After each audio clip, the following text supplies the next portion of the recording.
Hi friends, welcome back to our channel. இன்னைக்கு கருப்பு கவுனி அரிசி வச்சு ஒரு ஸ்வீட் பொங்கல் ரெசிபி தாங்க பார்க்க போகிறோம்.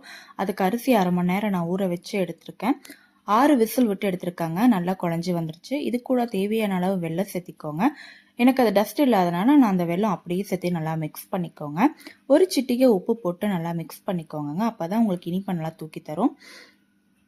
அது கூட துருவின தேங்காயும் சேர்த்திக்கோங்க.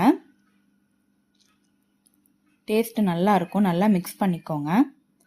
இது கூட கடைசியாக முந்திரியும் திராட்சையும் நெய்யில் நல்லா வறுத்து எடுத்துருக்காங்க. அதையும் சேர்த்திக்கிறேன்.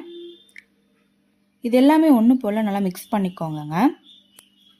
அவ்வளோதாங்க, கருப்பு கவுனி அரிசி பொங்கல் ரெடி. நம்ம சேனல் இதை ஃபஸ்ட் டைம் பார்க்குறீங்கன்னா சப்ஸ்கிரைப் பண்ணிக்கோங்க ஃப்ரெண்ட்ஸ். பெல் பட்டனை கிளிக் பண்ணிக்கோங்க. ஆல் ஆன் ஆப்ஷன் அமைத்திக்கோங்க. அப்போ தான் நான் போடுற வீடியோஸில் உங்களுக்கு நோட்டிஃபிகேஷன் வரும். தேங்க்யூ ஃபார் வாட்சிங் ஃப்ரெண்ட்ஸ். அடுத்த வீடியோவில் பார்க்கலாம்.